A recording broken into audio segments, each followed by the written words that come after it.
తేజో విరాజితమైన ముఖార విందం,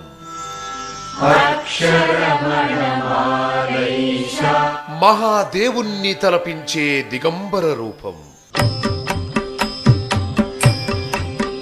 మౌనమే ఆయన అనుగ్రహ భాషణం,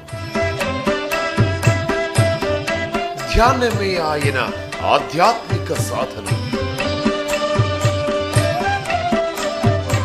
ఆయన జీవితమే ఒక ఉపదేశ సారం. ఆయనే అరుణాచల శివుడికి ప్రతిరూపం భగవాన్ రమణ మహర్షి. రమణ మహర్షి అంటే ఆయన అరుణాచల క్షేత్రంలో నివసించిన ఓ సాధువు అని మాత్రమే చెప్పగలరు. కానీ రమణుల మార్గాన్ని అనుసరించేవారు మాత్రం ఆయన్ను భగవంతుడు అంటారు. అందుకే ఆయనను భగవాన్ రమణ మహర్షి అంటారు. 20వ శతాబ్దంలో భువిపై నడయాడిన అత్యంత అరుదైన సాధువుల్లో రమణ మహర్షి ఒకరు. 1879 డిసెంబర్ తమిళ సాంప్రదాయానుసారం ఆ రోజు ఆరుద్ర దర్శన మహోత్సవం. నటరాజ స్వరూపుడైన పరమేశ్వరుడు ఉద్భవించిన రోజు. ఆ రోజున మదురైకి 30 మైళ్ళ దూరంలో ఉన్న తిరుచుళ్ళి గ్రామంలో కొలువై ఉన్న భువినాథేశ్వర స్వామి ఆలయంలో అత్యంత ఉత్సవం జరుగుతోంది. నటరాజస్వామిని పొరువీధుల్లో ఊరేగిస్తూ ఆలయానికి తీసుకువచ్చేసరికి అర్ధరాత్రి 1 గంట అయింది. ఆ సమయంలోనే ప్రాకారం బయట ఓ ఇంటి నుంచి అప్పుడే పుట్టిన ఓ పసిబిడ్డ రోదన మంగళధ్వనిలా ప్రతిధ్వనించింది. ఆ బాలుడే వెంకటరామన్. ఇదే రమణ మహర్షి జన్మించిన తిరుచుళ్ళిలోని స్వగృహం. ఈ పుణ్యస్థలిలోనే వెంకటరామన్ అనే బాలుడు అళగమ్మ, సుందరయ్యర్ అనే పుణ్య దంపతులకు 4 సంతానములో 2వ బిడ్డోడిగా జన్మించాడు. సుందర్ అయ్యర్ స్వయం కృషితో పైకి వచ్చిన ప్లీడర్. ఇంటిని 2 భాగాలుగా చేసి తిరుచుళ్ళి గ్రామానికి వచ్చే యాత్రికుల కోసం వసతి సౌకర్యం ఏర్పాటు చేసిన ధర్మాత్ముడు. ఈ గ్రామంలోనే వెంకటరామన్ ఎలిమెంటరీ స్కూల్కు వెళ్ళేవాడు. అయితే బాల్యం నుంచే చదువుల కంటే ఆటపాటలే అతడికి చాలా ఇష్టం. కౌండిన్య నదిలో జలకాలాటలు, కాలయార్ లింగానికి అభిషేకాలు, నివేదనలు ఇదే వెంకటరామన్ దినచర్య. పై చదువుల కోసం 1891లో తిరుచుళ్ళికి 70 మైళ్ళ దూరంలో ఉన్న దిండిగల్ మున్సిపల్ హైస్కూల్కు వెళ్లే సమయానికి వెంకట్రామన్ వయసు 12 ఏళ్లు. బంధువుల ఇంట్లో ఉండి విద్యాభ్యాసం చేస్తున్న వెంకట్రామన్కు సంవత్సరం తిరగక ముందే ఓ దుర్వార్త వినాల్సి వచ్చింది. 1892 ఫిబ్రవరి 18న వెంకట్రామన్ తండ్రి సుందరయ్యర్ కన్నుమూశారు. జీవనాధారం కోల్పోవడంతో వెంకట్రామన్ కుటుంబ సభ్యులు బంధువుల ఇళ్లకు చేరారు. వెంకట్రామన్ అతని సోదరుడు మదురైలో ఉన్న పినతండ్రి సుబ్బయ్య గారింటికి చేరుకోగా అతడి తల్లి చెల్లెళ్ళు మరో పినతండ్రి ఇంటికి చేరుకున్నారు. అలా తిరుచుళ్ళి నుంచి వెంకట్రామ్ మకాం మీనాక్షమ్మ కొలువై ఉన్న మదురైకి మారింది.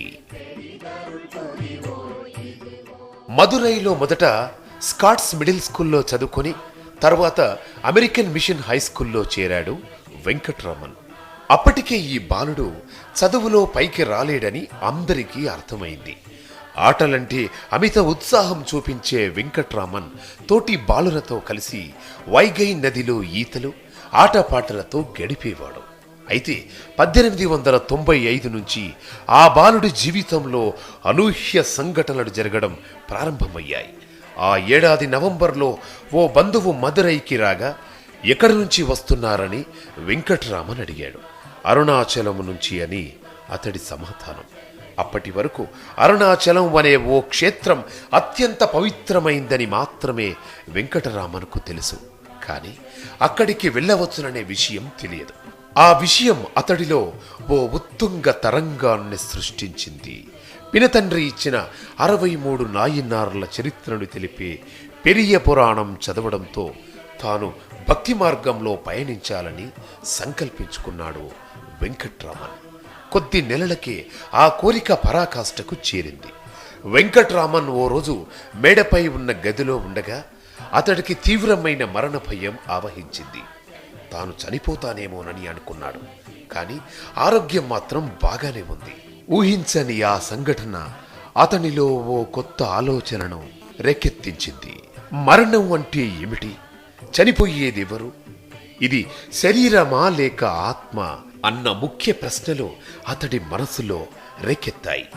శరీరం వేరు, ఆత్మ వేరు అన్న సత్యం అతడిలో స్ఫుటంగా స్ఫురించింది. ఆ క్షణం అతడి దృష్టి పరమాత్మపై కేంద్రీకృతమైంది. చదువుతో పాటు ఆహారం, ఆకలిపై కూడా ఆసక్తి తగ్గిపోయింది. ప్రతిరోజు సాయంత్రం మీనాక్షి అమ్మవారి సన్నిధికి వెళ్ళి గంటల తరబడి అమ్మవారిని, సుందరేశ్వర స్వామిని చూస్తూ గడిపేవాడు. 1896 ఆగస్టు 20వ తేదీన అతడి జీవితంలో అత్యంత క్లిష్టమైన పరిస్థితి. ఇంగ్లీష్ గ్రామర్ పాఠం రాద్దామని ఎంతో ప్రయత్నించాడు. కానీ చదువు నిష్ఫలత్వం గ్రహించిన అతడు కాగితాలను విసురుగా తోసివేసి ధ్యానంలో లీనమయ్యాడు. అతడి ప్రవర్తనను గమనించిన అన్న, సాధువులా బతికేవాడికి ఈ చదువు సంధ్యలు ఎందుకో అని చిరాకు పడ్డాడు. ఆ మాటల్లోని సత్యాన్ని గ్రహించిన వెంకట్రామన్ మనసులో అరుణాచలంకు వెళ్లాలనే సంకల్పం కలిగింది. స్పెషల్ క్లాస్ ఉన్నది వెళ్లాలని అన్నతో చెప్పి బయలుదేరుతున్న వెంకట్రామన్కు కాలేజ్ ఫీజు కట్టమని 5 రూపాయలు ఇస్తాడు అతడి అన్నయ్య.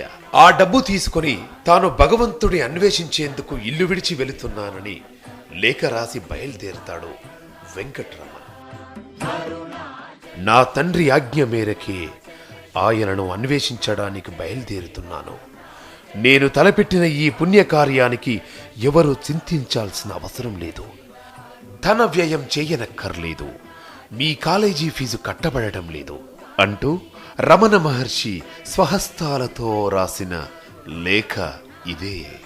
తిరువణ్మలై క్షేత్రానికి నేరుగా రైలు ఉందని తెలియక ఎన్నో స్టేషన్లు మారుతూ తన ఆత్మజ్ఞాన ప్రస్థానాన్ని ప్రారంభించాడు వెంకటరామన్.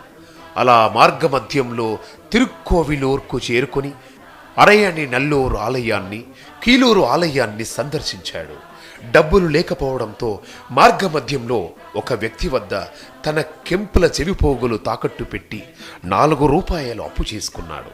అలా 1896 సెప్టెంబర్ 1న తిరువణ్మలై క్షేత్రంలో తొలిసారిగా అడుగుపెట్టాడు 17 ఏళ్ల వెంకట్రామన్. అలా అడుగుపెట్టిన తరువాత ఆయన మళ్ళీ ఆ ఊరు వదిలి ఎప్పుడూ కాలు బయట పెట్టలేదు. అరుణాచలంలో అడుగిడిన వెంటనే ఆనంద ఉద్వేగాలతో ఒక్క పరుగున అరుణాచలేశ్వరుడి సన్నిధికి చేరుకున్నాడు. స్వామిని దర్శించిన తరువాత అయ్యంకుళం కోనేరులో స్నానమాచరించాడు. తన వద్ద ఉన్న వస్తువులను, డబ్బును, ఆఖరికి కౌపీనం మినహా వేసుకున్న దుస్తులను సైతం కోనేరులోకి బారేశాడు. రమణ మహర్షి ధనాన్ని తాకడం అదే ఆఖరుసారి.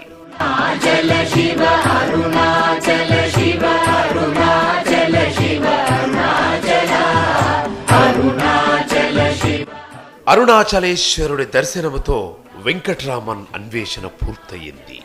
కౌపీనధారిగా తిరిగి దేవాలయం వద్దకు చేరుకున్న వెంకట్రామన్ ఆలయంలోని 1000 స్తంభాల మంటపంలో కూర్చుని ధ్యాన నిమగ్నుడయ్యాడు.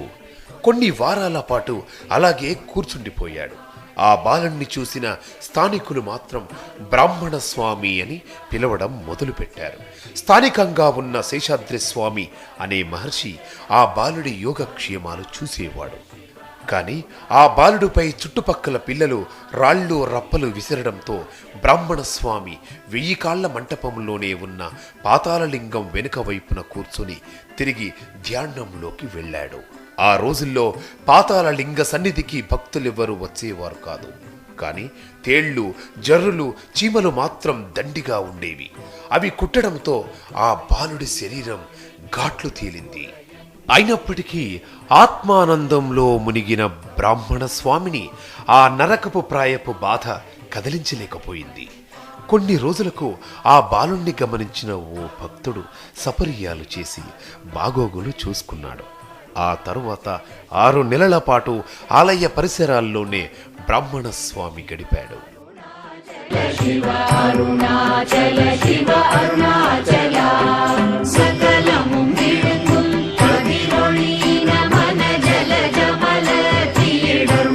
జల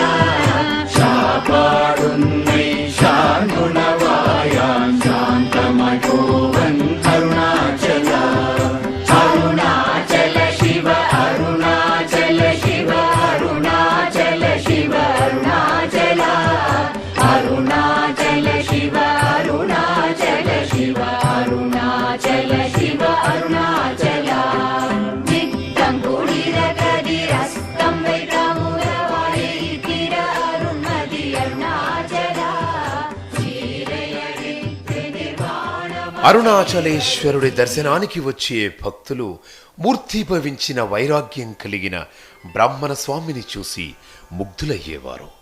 భక్తుల నుంచి ఇబ్బందులు ఎదురు కావడంతో 1897లో బ్రాహ్మణ స్వామి తన మకాంను అరుణాచలంలోని గురుమూర్తం ఆలయానికి మార్చాడు. అక్కడే 2 ఏళ్ల పాటు నివసించాడు. బ్రాహ్మణ స్వామిగా పేరు తెచ్చుకున్న వెంకటరామన్ ప్రతినిత్యం మౌనం పాటించేవాడు. రోజుకు 1 కప్పు అన్నం మాత్రమే ఆహారంగా స్వీకరించేవాడు. శరీర ధ్యాస లేకపోవడం చేత జుట్టు జడలు కట్టి ఉండేది. దేహం దుమ్ము పేరుకుపోయి ఉండేది. ఈ సమయంలో పళనిస్వామి అనే సాధువు బ్రాహ్మణ స్వామికి దగ్గరుండి సపర్యలు చేసేవాడు. కొంతకాలం పాటు సమీపంలోని మామిడి తోటలో కూడా బ్రాహ్మణ స్వామి నివసించేవాడు. ఇదే సమయంలో వెంకటరామన్ జాడ తెలుసుకొని అతడి బంధువులు తిరిగి ఇంటికి రమ్మని ప్రాధేయపడ్డారు. కానీ మౌనమే ఆ బాలుడి సమాధానమైంది.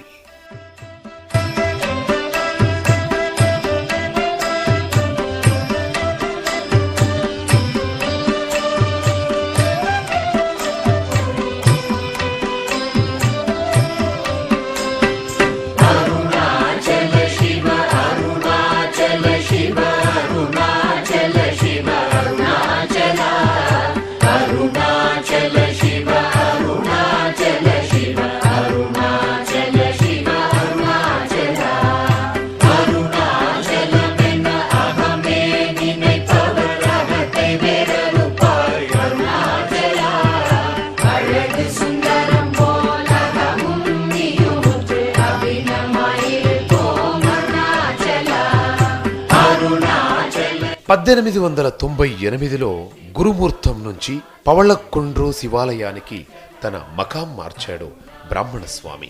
ఇక్కడ ఉన్నప్పుడే అతని తల్లి అళగమ్మ కొడుకు కోసం వచ్చింది. ఇంటికి తిరిగి రమ్మని రోజుల తరబడి పదే వేడుకుంది, నిష్ఠూరాలాడింది. కాని స్వామి మాత్రం వినలేదు, మౌనం వీడలేదు. స్వామి ఒక కాగితంపై కర్త జీవులను వారి వారి కర్మానుసారం ఆడిస్తుంది. జరిగేది జరగక మానదు, జరగనిది ఎన్నటికీ జరగదు. ఇది తథ్యం, మౌనమే ఉత్తమం అని రాసిచ్చారు. విషాదంతో అళగమ్మ స్వగ్రామానికి చేరుకుంది. తల్లి వెళ్లిన కొంతకాలానికి బ్రాహ్మణ స్వామి తన నివాసాన్ని అరుణాచలంలోని విరూపాక్ష గుహకు మార్చుకున్నారు. ఈ గుహలో ఆయన 17 ఏళ్ల పాటు నివసించారు. ఇక్కడే రమణ మహర్షి జీవితానికి సంబంధించిన అనేక ముఖ్య ఘట్టాలు జరిగాయి. 1900 సంవత్సరంలో ఒక భక్తుడు బ్రాహ్మణ స్వామిని తొలిసారి ఓ ఫోటో తీశాడు. ఆ ఛాయాచిత్రంలో అందమైన యువకుడిగా ప్రసన్న వదనముతో తేజో విరాజితుడిగా బ్రాహ్మణ స్వామి కనిపించాడు. ప్రతినిత్యం మౌనాన్ని ఆశ్రయించిన బ్రాహ్మణ స్వామి వద్ద ఎంతో మంది శిష్యులుగా వచ్చి చేరారు. భక్తులు అడిగిన ప్రశ్నలకు సమాధానాలు, ఉపదేశాలు కాగితంపై రాసిచ్చేవారు. శిక్షణ ఇవ్వడంతో ఆయన మౌనం ఏ విధంగానూ అడ్డు కాలేదు. మౌనోపదేశమే శక్తివంతమైందని నిరూపించాడు. అలజడిగా ఉన్న భక్తుల మనస్సులు స్వామి సన్నిధిలో శాంతించేవి. ఎంతో కాలంగా ఆశించిన ఆధ్యాత్మిక అనుభూతులు అప్రయత్నంగా కలిగేవి. హృదయాలు సమూలంగా మార్చివేయగల శక్తి వారి మౌనానికి ఉండేది.